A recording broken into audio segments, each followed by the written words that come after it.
Welcome to the Hair of the Dog podcast. I am your host, Nicole Begley, and today, Heather Lottinen and I are wrapping up our money series. And today we're talking all about the ways that you are currently sabotaging your road to business success and also to increased income.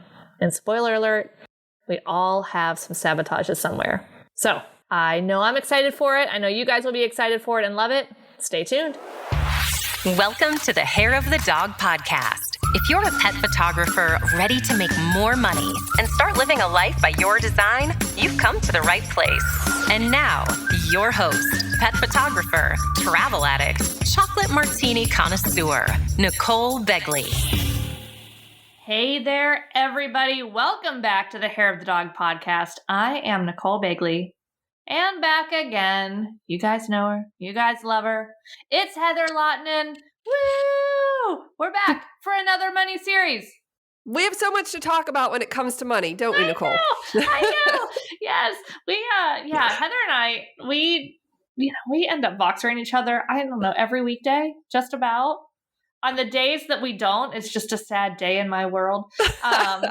But we often just share with each other random things. We're like, oh, I uncovered this thought today. And I highly encourage you guys, if you've been listening to our money series, which this is, I think, number 5. If you guys go to hairofthedogacademy.com/money, we'll create a landing page there and you guys can go through all of the podcast episodes if you want to watch them or listen to them all in order. But it's so interesting to start to dig away these layers and figure out something. Like you peel away one layer and then there's this little belief there and you're like, oh, and then you're like, all right, we settled that. And then you're like, oh, there's this other thing here. So it just keeps on going deeper and deeper down that rabbit hole because we're never really done with this work, are we, Heather? No, this is an adventure. It's a journey because, like you said, when we talk often, multiple times a week, we'll tell each other, you won't believe what I uncovered. I had no clue I was doing that or that was an issue for me. And it happens all the time that we're talking about that. And then you reach another level, new level, new devil. We say that all the time. We are continually uncovering these beliefs. And what we're going to talk about today is we could be sabotaging ourselves in certain areas in regards to money. Yes? I would go even further and say every single one of us is sabotaging ourselves in some way. It might not be on the list. I think the ones that we kind of picked out, we're going to share some real world applications are definitely a bigger sabotage. And by, I want to lay this out too, you guys. When I say bigger sabotage, it doesn't mean oh my gosh, you're bad because this is happening or it's worse or anything like that. More common. I should say more common ways that people sabotage themselves. But I think literally every single one of us is sabotaging our relationship with money, our relationship with others, our health, our health, our business, all of the things in an effort to stay safe because our ego doesn't want change. Yeah, you actually have a really good example of this, sabotaging yourself in regards to your health. What happens to you almost every time before a big Barca retreat, Nicole? Oh, yeah, I get sick. You get sick. Almost every time. Every time. I had a really big destination wedding in Southern California one year, and I got so sick just prior to it. And I knew that had manifested from a thought that, here's the thing. Yeah, you're exposed to germs. I call it opportunistic bacteria, just lurking, waiting in the wings. And then you let your guard down or you get stressed out. And then that opportunistic bacteria makes you sick. In the case of the wedding, in the case of your Barcas, that stuff is always kind of beneath the surface. And then you start telling yourself stories about, oh my gosh, this is a really big deal. Am I offering the right value? Am I really worth this? And people are spending a lot of money and all of these things. And so your body is like, oh, well, I can help you. Here, go lay down. Yeah, right. You're now sick. Well, and mine 100% comes from the societal mom guilt of, how could you leave your family for 2 weeks you better pay. Like it can't just be fun and light and easy. So we're going to throw in the sickness so that they can see how stressful it is for you to leave. And yeah, I mean, they're all fine. They're fine. Like, everybody's fine. No one's sitting here saying like, no. Like, it's all good. But it's this subconscious belief, which quite frankly I just actually commented on a friend of mine's post this morning. She runs a business. She has a 9-month-old and her other daughter's like 2.5. So she is in it. Yeah, right. And took a weekend to connect with some business people, went to the spa. She's like, it was hard to take time for yourself before, but then once you have kids, there's a whole new layer of probably like generational guilt from like every mother that's ever lived in the universe from all time. Yes. Yes. You should be at home with your kids. You should be tending to your kids. It's just sort of ingrained, innate, inborn. It's just who we are, quote, supposed to be as women, as if we're not supposed to have other sides to ourselves, which we know like logically is crazy, of course, but emotionally or somewhere deep. Yeah. It's funny you say that there's going to be a price to pay. It's like you can't just have your cake. I can't just go. Exactly. Right? I can't just go and do this thing that fulfills my soul and helps other people and, and enjoy all the things that I love to do wrapped up in one. Help people, teach people, travel, and photograph dogs. Right. There's got to be a cost. And have a chef. Yeah. And have a chef. Food. Right. Of course. Yes. Always food. Everyone. I challenge you guys to find an episode where I don't mention food. But anyway, I digress. So there are definitely ways, like that is, again, a very deep subconscious level that is trying to sabotage me teaching these workshops. And it happens almost every time. It has gotten a little bit better. Oh, I know. I had a thought about the mom guilt thing. And I was able to totally reframe that because I think the key, correct me if I'm wrong, Heather, is once we start to uncover these things, like that's the hardest part, is uncovering what's happening, uncovering that belief. And then once you can shine some light on it, it's like, oh, okay, well, let's look at it another way, another perspective, if you will. And for me, and this is nothing against people that want to stay home and like be super mom. Hardest job on the planet. Go ahead. It's not for me. Of course, I love my children, guys. Of course. Come on. I always say that. Of course, I love my children. Of course, I'm thrilled that they are in my life.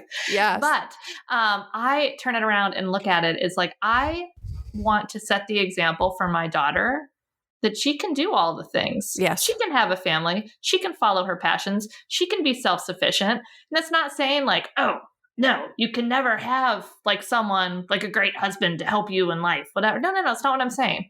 I'm saying I never want my daughter in a position where she's in, I don't know, a bad relationship or an unhealthy relationship. And she feels like she can't get out because she doesn't have the power to earn for her own money or have her own business. Or even if she's in the best relationship and something happens and, and her husband is no longer able to help support the family, like, hey, you got this.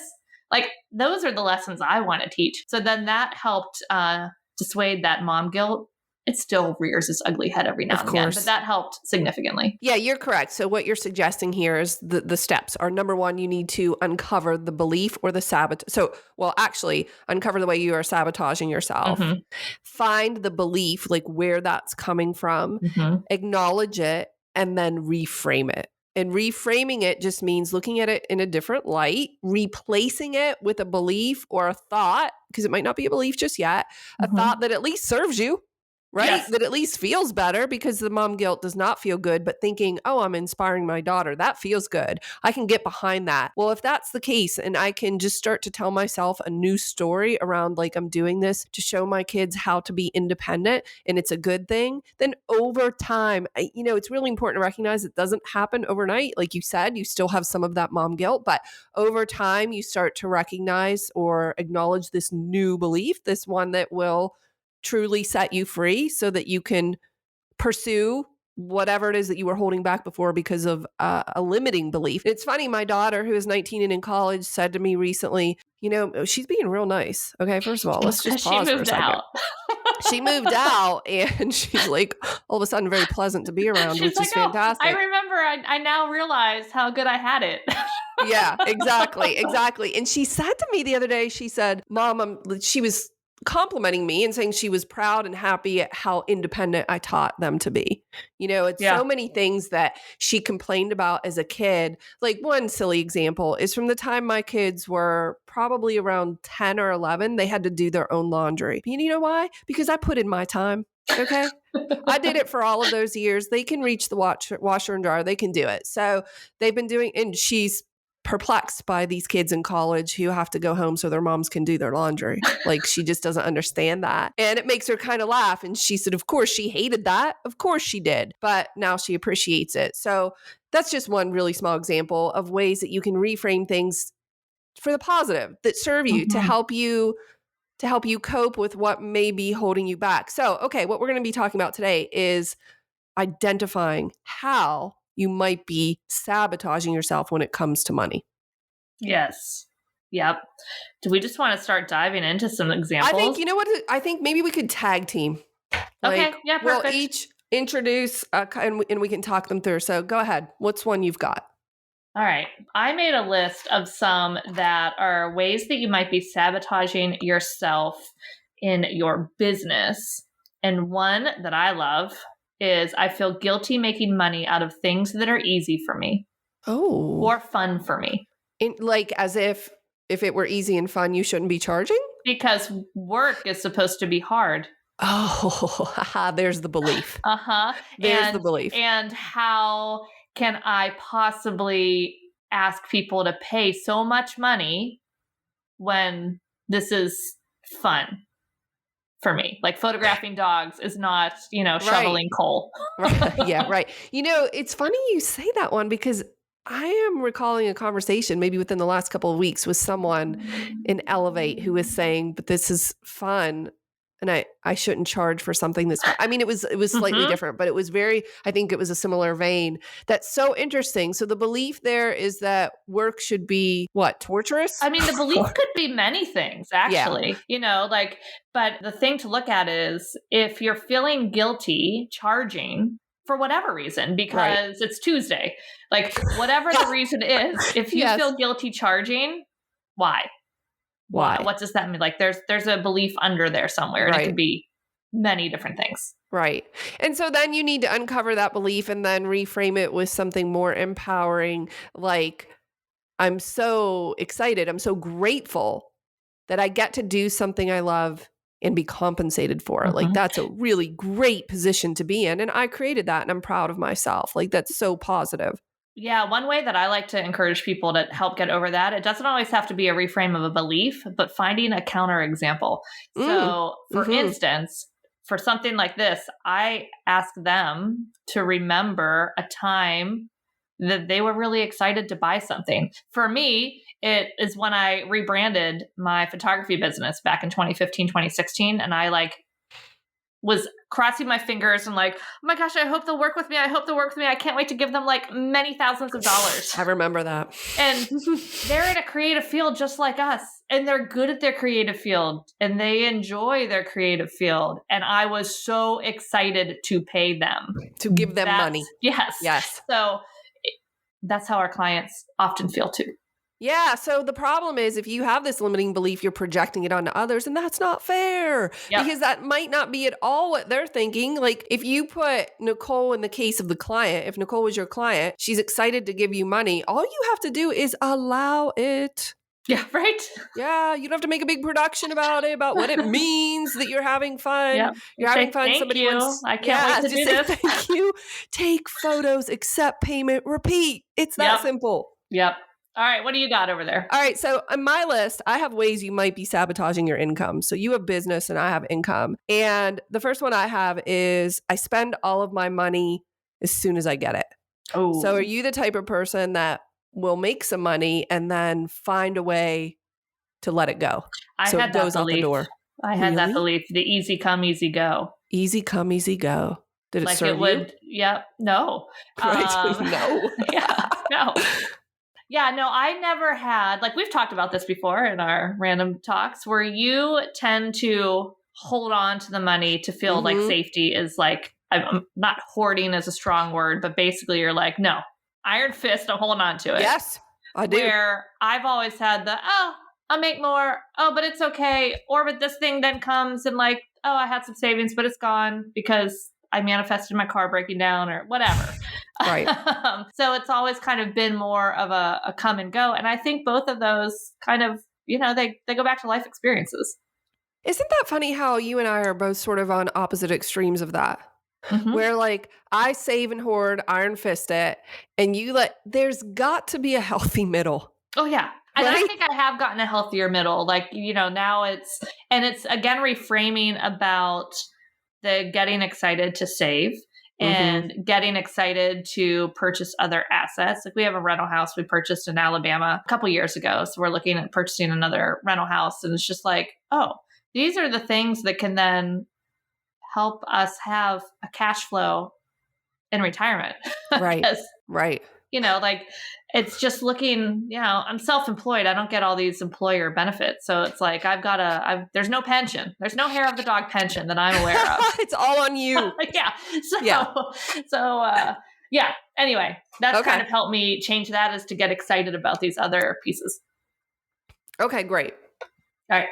You want to read over just like a couple of yours? Yeah, sure. A couple more I have is, let me read a few of these and then we can discuss them maybe in a group. I often manifest unexpected bills. So if you manifest unexpected bills, you may be sabotaging your income. Do you barter with people instead of being paid?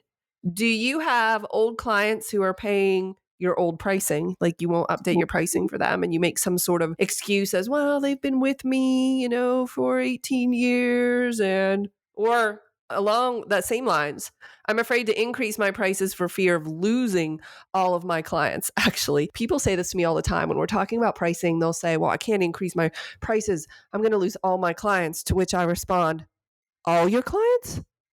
Right. You're going to lose 100% of your client base because you raise your prices $50?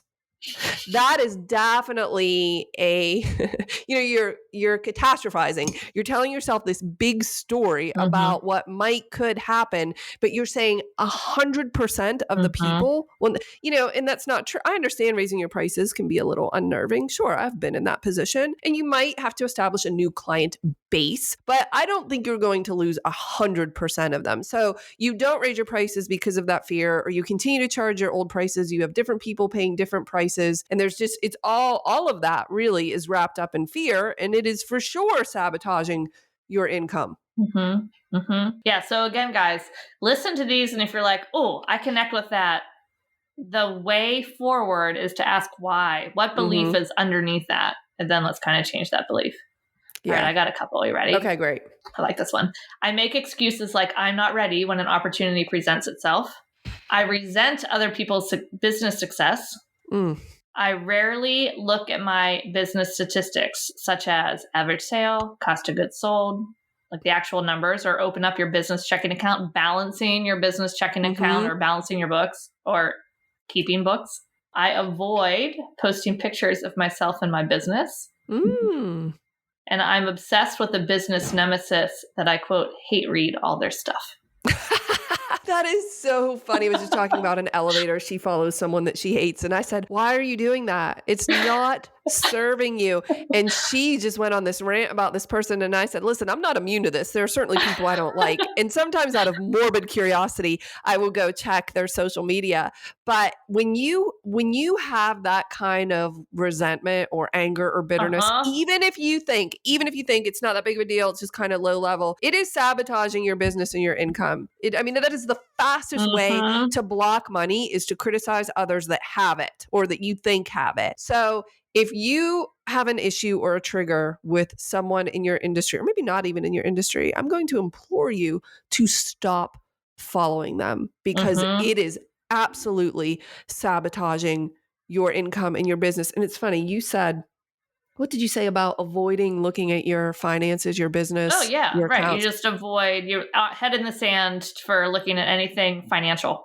I have a couple of those on my list. I avoid looking at my bank account, or I feel guilty about my bank account. I have no idea how much debt I'm in denial. Those are, these are all the same sort of symptom of I'm putting my head in the sand. Like, la, la, la, la, la, I can't hear you. Like, if I don't look at it, I don't have to deal with it.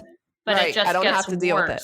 Yeah. I have, for sure, no judgment. I have been in that position many years ago when we were building the homestead and we were hemorrhaging money. I remember thinking, I just can't look. I cannot look at how much money is going out. But you can't fix what you don't acknowledge. Could you today, in one simple step, is to log into your business or your personal bank account and just look at it and acknowledge it for what it is. Don't label it. No Don't judgment. log in and say, oh my gosh, this is horrible. I'm so terrible. I'm a bad person. This is why I don't look at this because I feel like crap. No. It's just a number. It didn't do anything to you. It's just a number. Or the opposite of that is you look at it and you're like, oh, I'm killing it. I'm amazing. Okay. Neither one can serve you. It's just is. Right. Whatever. It's just a number. It's just a number. Do you want it to go up? Probably. Okay. What's the next step? But the judgment and the labeling and what you tell yourself it means, that's when it becomes destructive. And we want this to be, we want you to have a healthy relationship, obviously, with your business, but especially your bank accounts. So you could log in and just acknowledge it and like, okay, that is what it is. Ignoring it does not solve the problem. Logically, this makes sense. Am I right? But why are people not doing it? Yeah. Well, and I think that goes back to what procrastination really means, which is often fear or not knowing what the next steps are. Yes. So I think it could be a combination of both of those things in this case. If you're in debt and you're just like, I don't know. I don't know where I'm going to pay for these things or how, or just like, or I think it also can tie into, I love the quote and I don't remember where I heard it. It might have been Marie Kondo. I don't know. But it was, clutter is just a decision that needs to be made. Right. So oftentimes ignoring this or like, it's a decision that needs to be made. Like you need to see where you are. No judgment. Just like, all right, this is the playing field. This is what is. Yes. Is that. I love that. This is the situation that I am currently in. Now, what am I going to do about it? And on the flip side, I would also like to say, I think it's okay if you log in and you're happy with what you see, that you don't want to be like, oh yeah, I'm awesome. Wah! But I think you can celebrate the fact that you have been making good decisions. Yes. Or that you have been taking proper actions. Now, proper is not necessarily the right labeling because that implies some judgment. But you've been taking action. You've been taking action that has been beneficial, you know? So yeah. I met a friend a few years ago through photography. This is maybe 4 or 5 years ago. And she had expressed to me some interest in learning how to get debt free. She was in a significant amount of debt. And we started talking and, I was like asking her what was going on. And she said, school loans and car payments and credit cards maxed out, like, all of the things. And she was just making minimum payments on everything. So she was getting eaten alive by interest, obviously. And I said, well, how much debt are you in and which one are you tackling first? Look up Dave Ramsey, all of those things. And she said, I have no idea. I just can't look at it. And I said, well, step one, you've got to know the number because you have to know what you are going to be dealing with. And so she came back to me, I don't know, a couple of weeks later or so. And she said, Heather, it's $90,000, $90,000 in consumer debt. This is not a mortgage, There was no mortgage in that. They were renting and meager salaries. So she was like, there's just no way. It will just never happen. I'll just be in debt for the rest of my life. And I encouraged her to reframe that thinking. Yeah, that's a big number. That is, I could see where that would feel overwhelming, but what can you do right now? So she ended up consolidating a few of the credit cards and getting rid of the others. Stop using them. Okay. Right. Step one. And then start making more than the minimum payment. Okay. I want to say it might have been 5 years ago. As of today, she is down to less than $15,000 in debt. Wow. So she's paid $75,000 in debt. Her student loans are done. And listen, this is not to be understated. It's a meager salary. Her and her husband don't make a ton of money, but they just acknowledged the problem and then they took action and did. And she has just been a force. She's been so focused and she's free. I saw her the other day and she's like, I can't even tell you what it's like to have those student loans paid off. I just never thought it was going to happen. Right. And it did. And she feels great. But it started with a really difficult decision. And that was to look at the number and acknowledge the problem. Yeah. All right. Okay. What else? What else do you have over there? Yeah, I have, you might be sabotaging your income if you, I like this. Do you get regular parking or speeding fines? Isn't that fun? I have. Do you have an issue with that? I have a collection of speeding tickets from various countries. You go to other countries and you get speed. That's a bold move. You don't want to end up in a Mexican prison. Videos. Well, the one I got from France, here you're safe to go like 7 miles per hour over, right? Right. No, not in France, apparently. I was going with the speed limit was 90 kilometers per hour, not miles. Yes. Okay, whatever. So I was going 40 or 90 kilometers per hour. I was on the proper thing. But I was going 97. So it's like, I got a little wiggle room. Right. No, they don't give you wiggle room. If they do, it's very small. And then the other one, I actually got 3 in Brazil. Because again, they're those cameras. And I'm following my stepbrother, lived in Brazil for 20 years. So we've been a couple times. And we were driving from Sao Paulo to Paraty, which is this amazing little coastal town. It used to have no roads down to it. Like the 1500s, the Spanish would like ship their gold from there. It's just the coolest little town. But to drive down to the town, you're driving down these like crazy steep mountainous roads. But that's not where I got the speeding ticket because I was going very slowly. Where I got the speeding ticket, because I didn't really have phone or maps, was following my stepbrother on the highway out of Sao Paulo to try to get to Paraty, so I'm not just like lost on some random highway in the middle of Brazil. That's fair. My brother was in another car, so we were like a little train, and somebody's like, "Hey, did you get it was thankfully only $36 because it was charged in reals." Is it reals in Brazil? Anyway, it was charged in their currency, which at the time the dollar was a bit stronger. So thankfully it was only $36 per ticket. But my brother was like, did you get a random $36 charge from the car company? I was like, yeah. And then we kept on getting another one like dropped every week or two for a couple weeks. I'm like, when are these going to stop? Wow. So we got 3. Yeah, I don't know if I don't think I would classify those as sabotaging your income because I think those were outliers. I mean, that doesn't happen to you in the States, does it? Not usually, no. It's been a while since I got a ticket. Okay, good. Okay. I do have a bit of a lead foot. But anyway, that is okay. I don't think that's a sabotage for me. That's just it might stem from I just got to hurry up and get this done so I can get on to the next thing. Yes, yeah. Who has time to drive the speed limit? Not me. Sorry. Okay, another way you might be sabotaging your Another way you might be sabotaging your income is if you procrastinate following up when you know you should. Oh, yeah. And I was talking to someone in the accelerator yesterday who said, I have 100 names from a list I got last year and I've never emailed them. Right. And I said, why not? Well, it was COVID last year. And I said, you mean you weren't allowed to email during COVID? That was a very special restriction. Yeah. No email. No, I mean, I understood what she was saying, which was I wouldn't be able to schedule the sessions, but you could have followed up. You could have made contact. So are you procrastinating following up with something that actually might get you business? I procrastinate asking for testimonials. You do? Why? Well, no. Just people out there. No, this is something. I was like, they Nicole, might be why doing. would you not ask for testimony? I know that many of my students do because people are asking about it all the time. Of like, like they're scared. What's the fear? I think they're scared that they're going to come back and be like, yeah, no, I spent $2,000 and I hate it, and I think you're a fraud. Which is never going to happen. Which is not going to happen. They spent a whole bunch of money and they're thrilled. They love you now.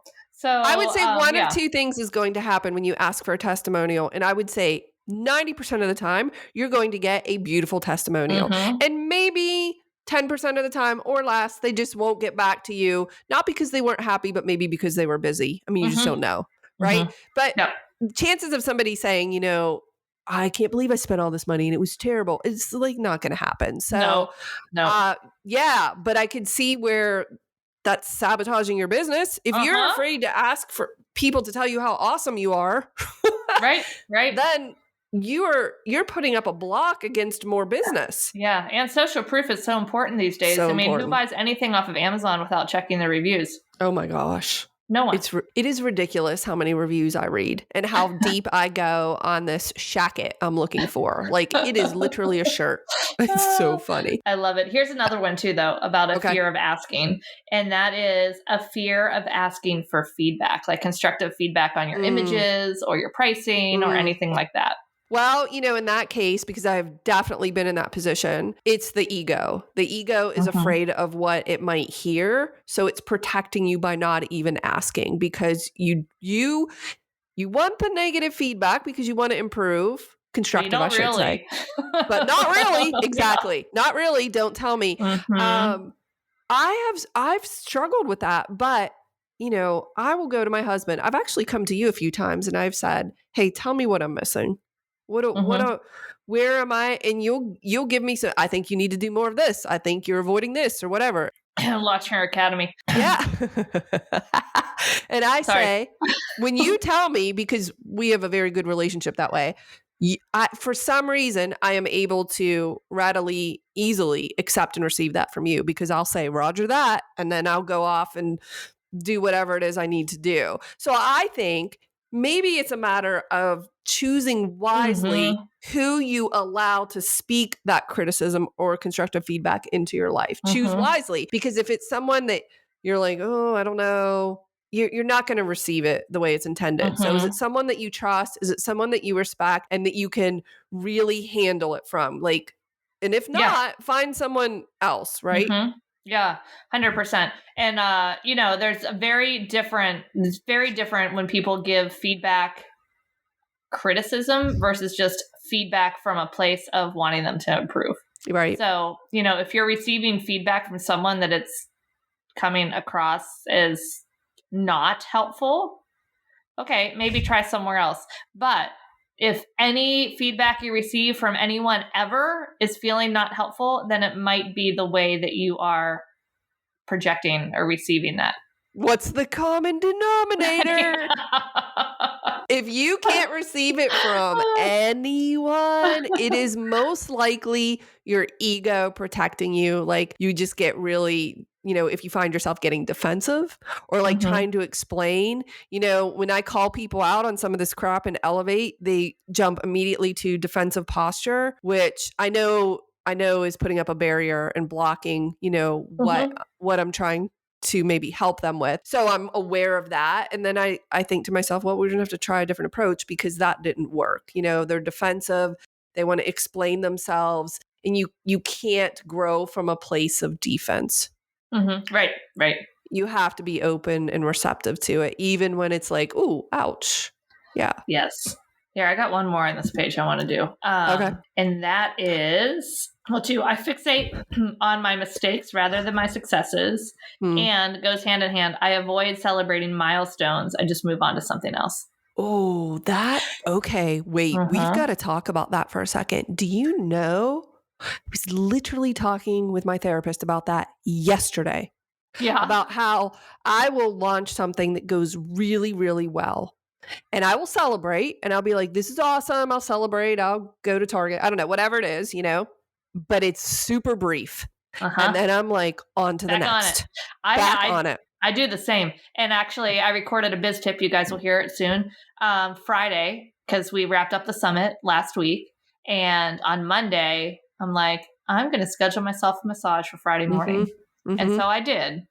And let me tell you, had it not been pre-scheduled and had it not been past the cancellation point, I would have canceled it, or I wouldn't have gone. Because I sat down and I was like catching up with like a couple other emails and this and that in the morning. I'm like, "Oh God, I got so much other stuff that I want to get done. I don't need to do that." So I totally would have skipped it if I could have. Wow. Wow. So we both struggle with this, and I'm not, because I talked to my therapist about it yesterday, I don't have this all figured out yet for myself, except that I just don't allow the space to celebrate and breathe, because I have this need to be productive, and being productive and making things happen means you need to go to the next thing. What does the being productive mean? Is that an identity thing, or is that I need, 100% identity, that if I am not productive, I am not worthwhile.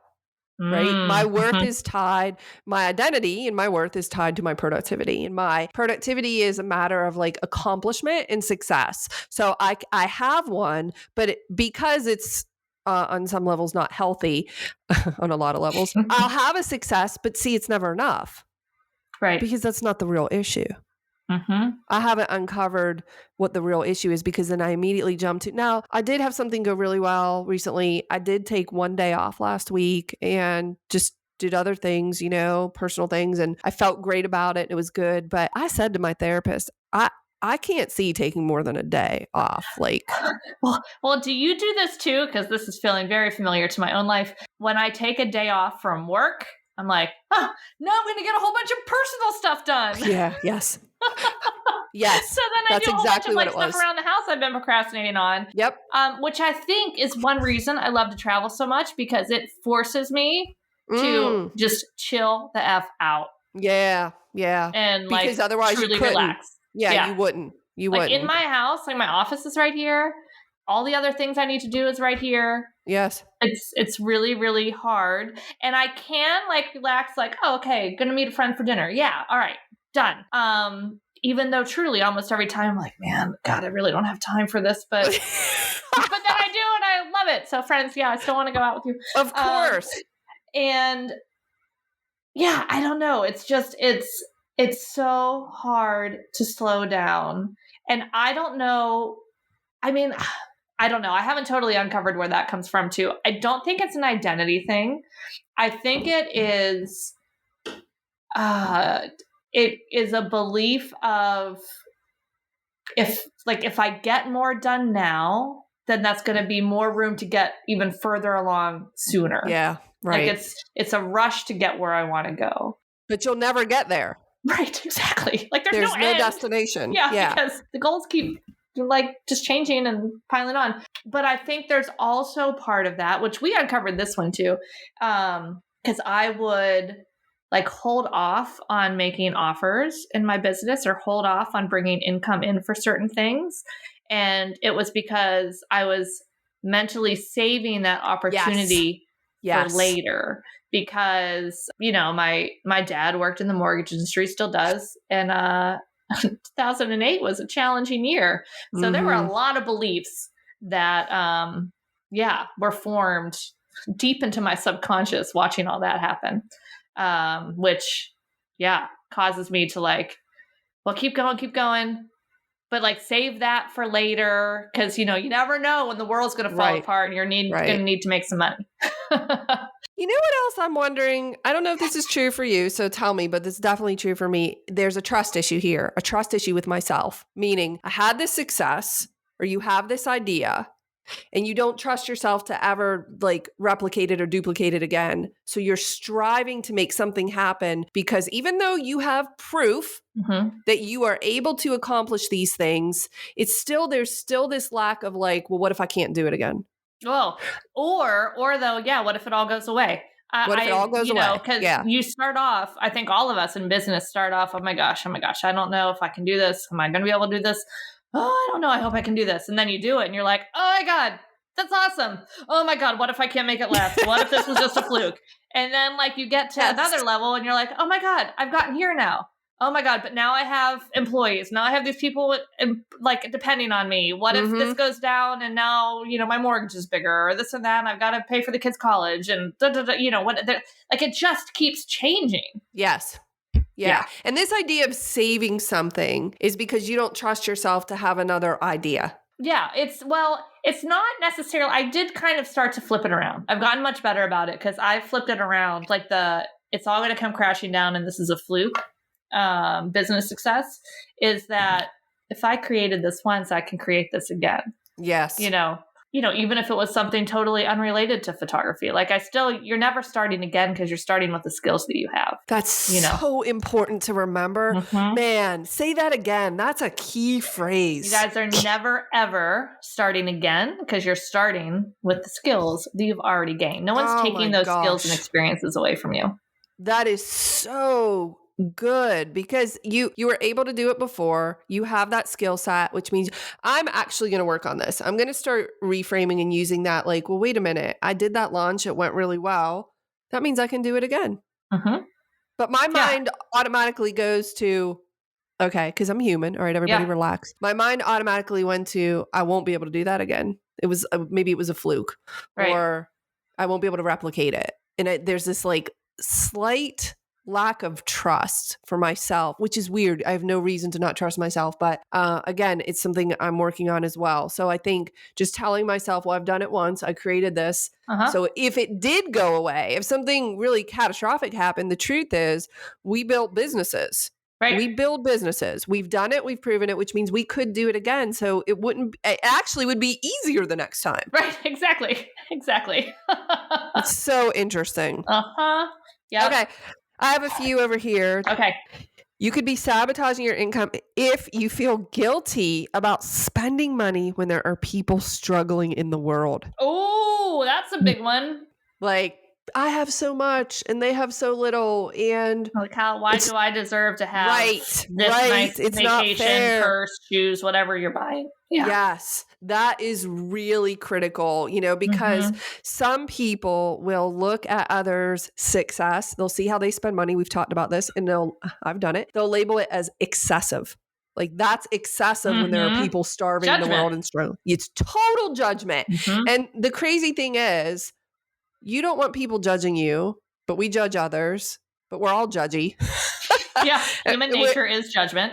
It's because people are human. We're meaning-making machines. That's what we are. Meaning-making machines. And so we have to judge in order to make sense of things. And we're like, oh, they spent that money on that. Like I talked about in the previous episode, the show I was watching where they spent all the money on the beach house and the rock that was $170,000. Yeah. And it was like, that's so excessive. People are struggling in the world. Why is that guy buying a rock for that amount of money? But it's just, how do I know that he's not also donating money to really amazing causes? And it's none of my business anyway. Yeah. Because I wouldn't want him judging me. Well, and I think you can start to rephrase that. If you're feeling guilty, is you can follow kind of where the money you're spending is going. Like, it's still helping someone, or, find businesses that have a social cause attached to it. Like there's definitely ways that you can start to look into that for sure. But that is a big one. And and I think a lot of it stems from judgment, because it's what you're worried that someone is going to think, which we talked about in the last money one about. I was worried what people would think if I ever paid for a business class seat. Right.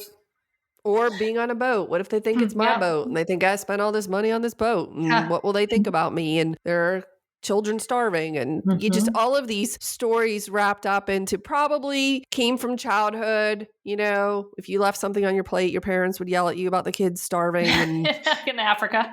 Their kids starving in Africa, you better eat your green beans. Like, it's not fair. That there's this that we are in charge of some sense of fairness and equality in the world that is out of our control, really, not within our sphere of influence. Obviously, you need to be discerning in how you spend your money that fits with your values, right? What's important to you. And if you have a something that you love or feel called to support, then 100% support it. Support it. But that doesn't mean you have to suffer. Right. Just because other people are struggling does not necessarily mean that you have to struggle. I actually heard, and I can't remember where I heard it, and I'm probably going to mess it up, but it was something about, like, we have this picture of, like, Mother Teresa was, like, the most philanthropic, amazing person. And I'm not discounting that. I'm not saying, like, anything. Yeah, of course she was.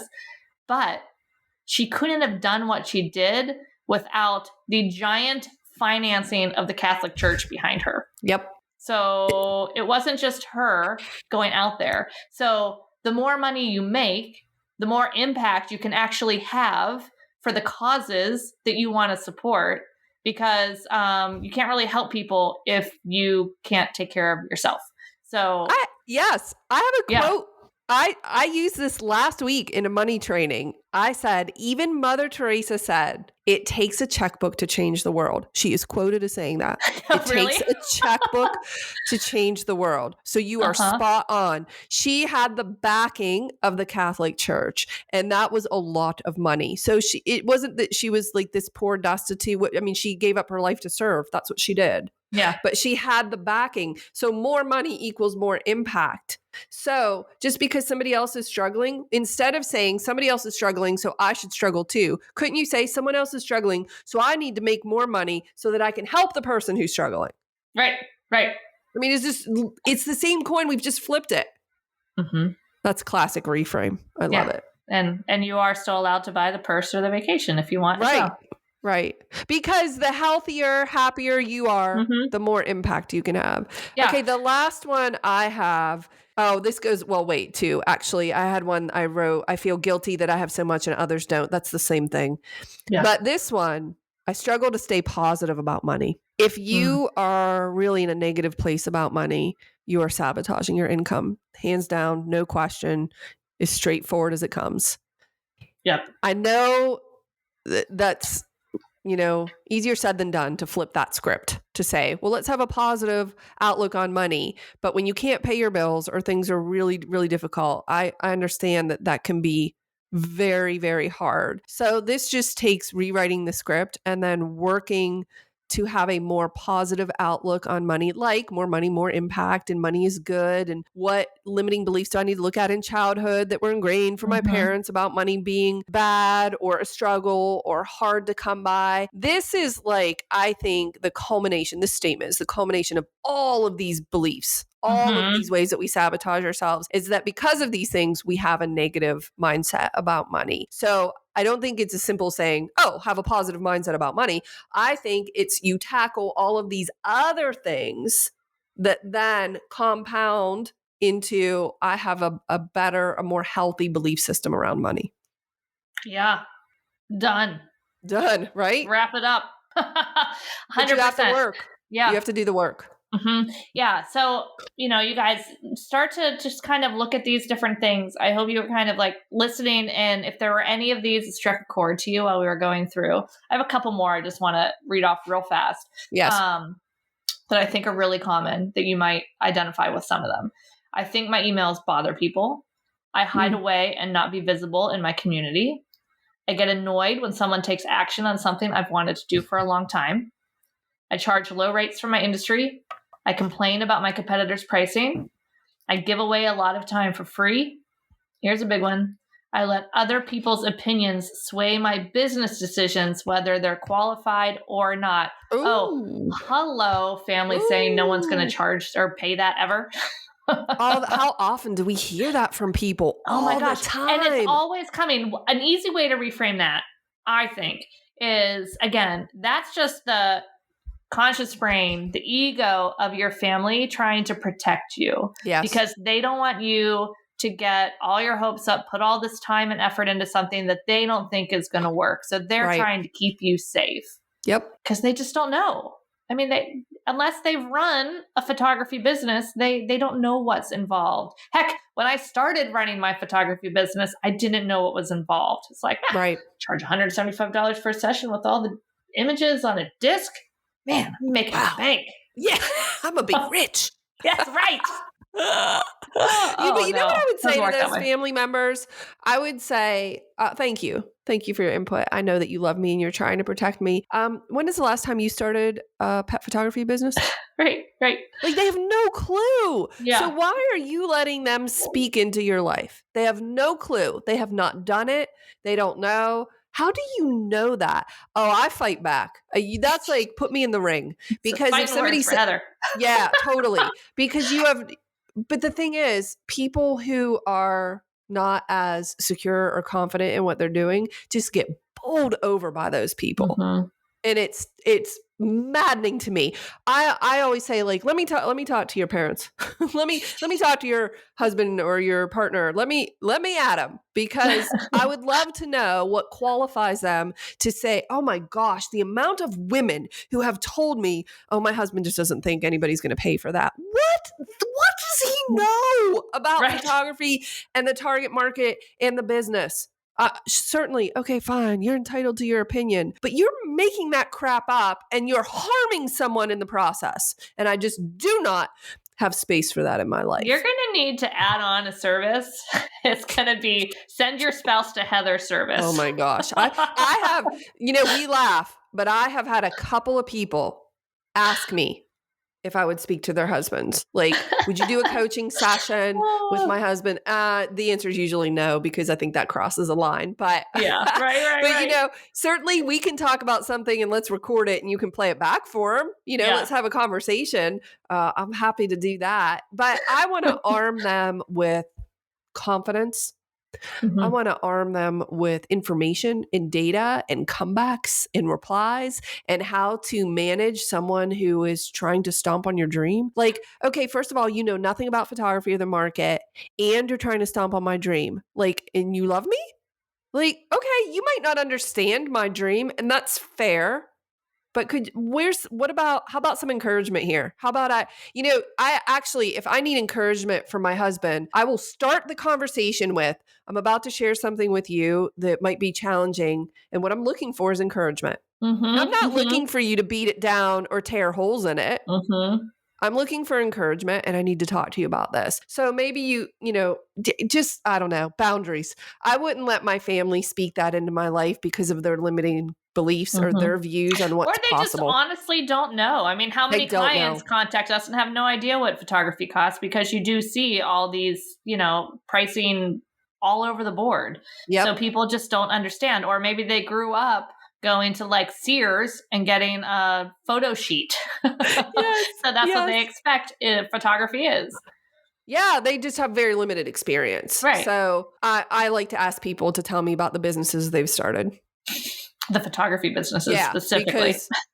Specifically because you have no clue. Yeah. Boy, that gets me fired up. I love it. All right. This has been fantastic. Again, you guys, if you want to hear more of our money conversations, go to hairofthedogacademy.com/money. Heather, they can find you around the Hair of the Dog HQ and Elevate here on the podcast. But where else can people find you? You're everywhere. Yeah, everywhere with Hair of the Dog, of course, but also at the Flourish Academy. You can just search online. I would love if you listen to the Flourish Academy podcast and share it with your friends. That would be amazing. I also have a YouTube channel where I do a variety of different types of videos. I do live videos. I do screencasts. So just look for Flourish Academy and you'll find me. She's around. I'm around. All right, everybody. Thanks for hanging out with us again. And we will be back another week. Spoiler alert, by the way. Prepare yourself for some major New Year planning coming up with me and Heather, because New Year's might be my most favorite time of year.